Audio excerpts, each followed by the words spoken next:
Hello and welcome to episode number 2 of the Pembrokeshire History series that I'm currently producing. This episode focuses on Haverfordwest Castle, um, which is within the county town of Pembrokeshire, Haverfordwest. So,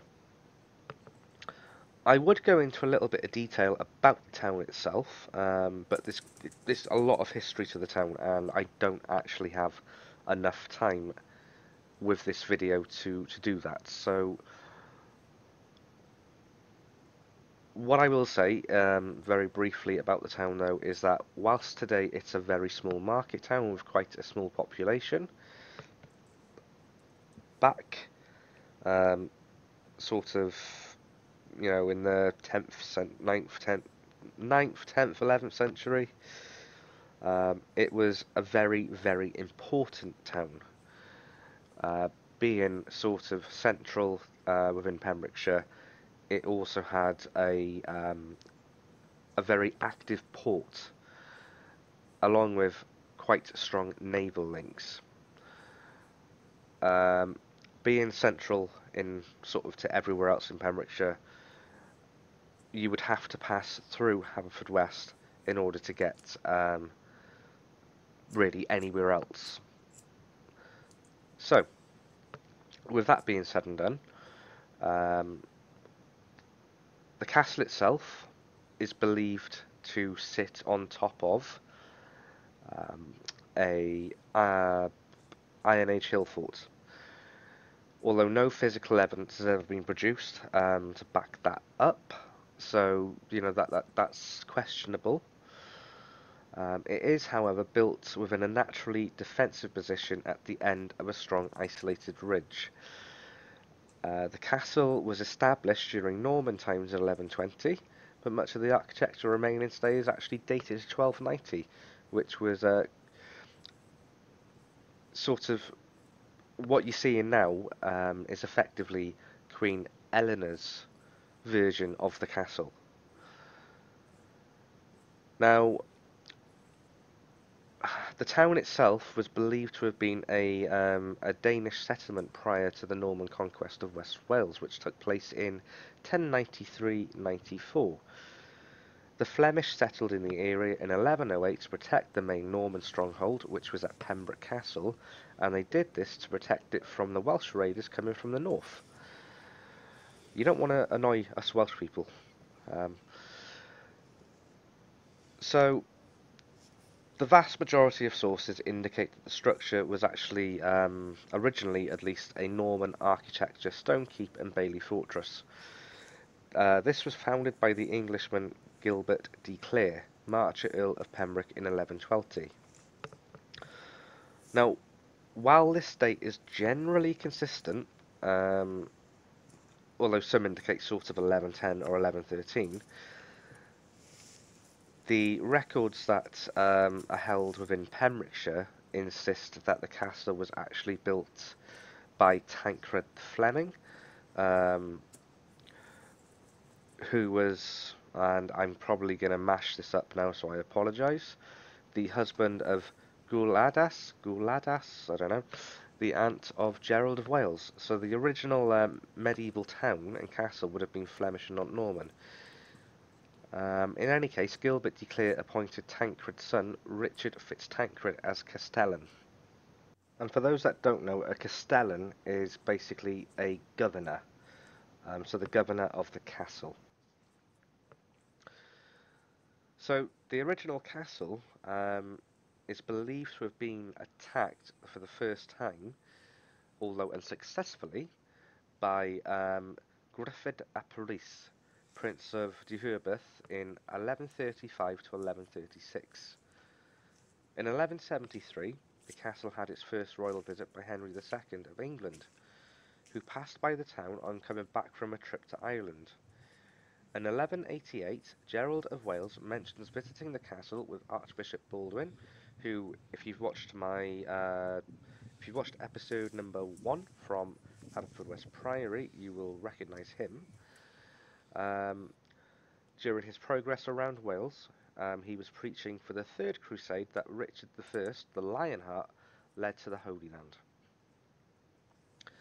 By 1200, many of the original timber buildings had been replaced with the first stone buildings, including a rectangular north-eastern tower which was to serve as the castle's keep.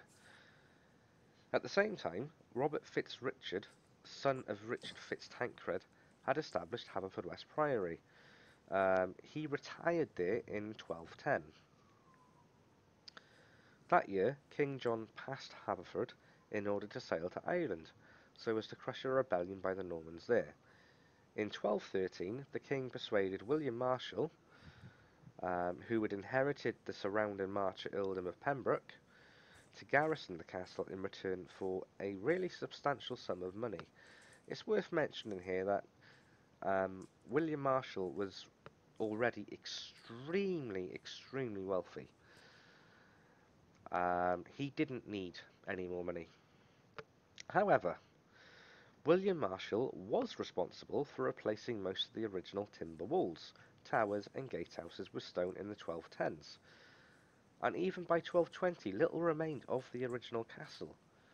Today, all that remains of the 1120 establishment is a large square keep in the northeast corner of the inner wall, which is a bit of a shame, really. This mass reconstruction to strengthen the castle was primarily due to the persistent and ongoing attacks that took place within that period. So in 1217, Llywelyn the Great, Prince of Wales, threatened William Marshal, and in 1220 he burned the town down, but failed to take the castle itself. Following the burning of the town, it was rebuilt greater than before and developed quickly in the 13th century as a commercial centre. Now this was thanks to the central position it had within Pembrokeshire, and also its really strong naval links. In 1248, Humphrey II de Bohun acquired the castle and resisted an attack in 1257 by Llywelyn ap Gruffydd, Prince of Gwynedd, otherwise known as Llywelyn the Last. In 1265, the castle was taken by William de Valence, Earl of Pembroke. This took place during the Second Barons' War, but in 1274, royalty intervened and granted it back to the de Bohun family, to the next generation, Humphrey III de Bohun. In 1284, King Edward I and Queen Eleanor of Castile visited the castle for the first time during a royal pilgrimage to St. David's. Eleanor was said to have fallen in love with the castle. 4 years later, she borrowed a huge amount of money to purchase the castle from the de Bohun family. She borrowed roughly £407, which in today's terms isn't much, but back then, that amount of money would be like being a millionaire today.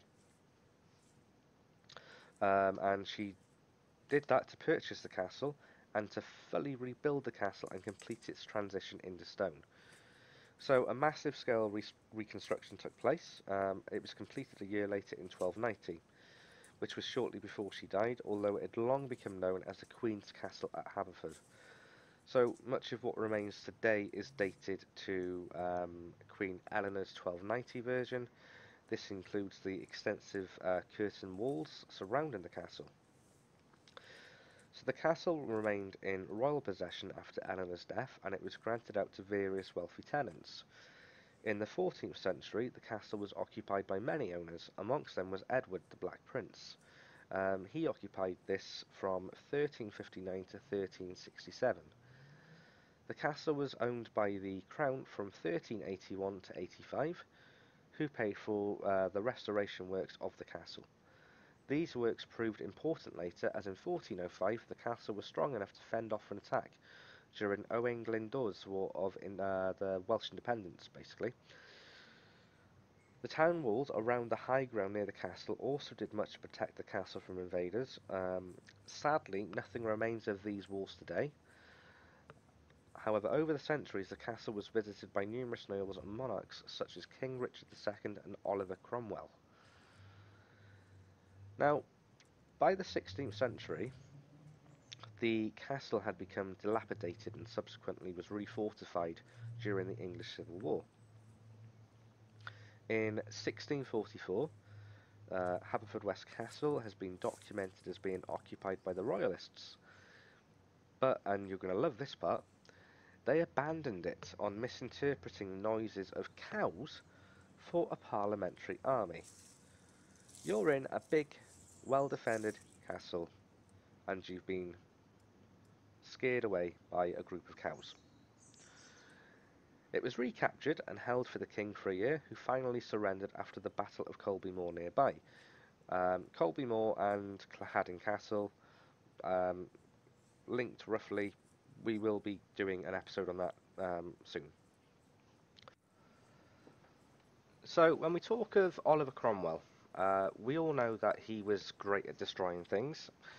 What we also know, as far as Haverfordwest Castle goes, is that he actually sent letters to the castle ordering for it to be destroyed around about July of 1648. He also threatened to imprison the townfolk unless it was demolished. Now, these letters exist. They were only discovered in 1986, but they are on display in the town museum. Now, as far as the destruction of the castle itself goes, this again happened in 1648.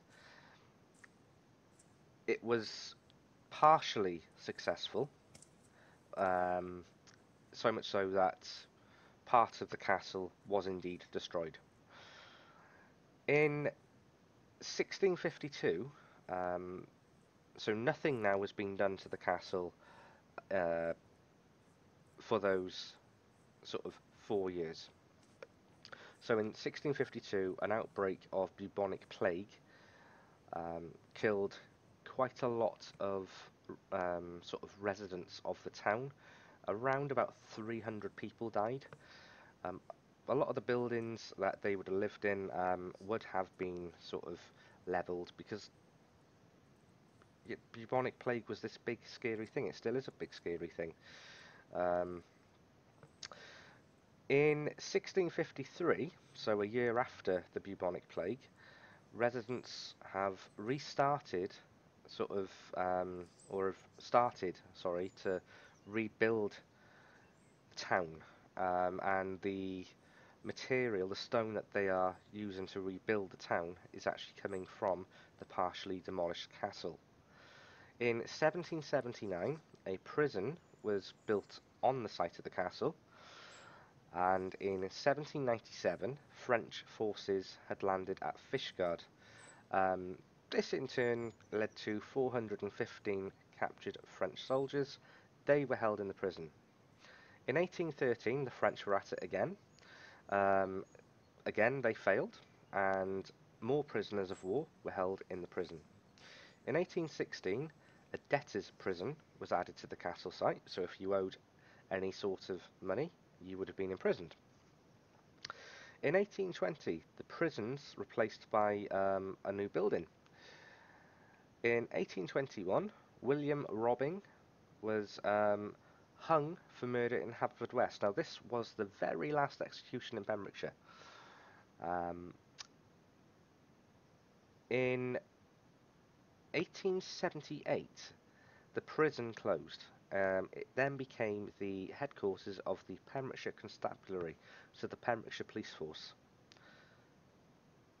In 1967, the Pembrokeshire Records Office and Museum takes over the site of the police headquarters.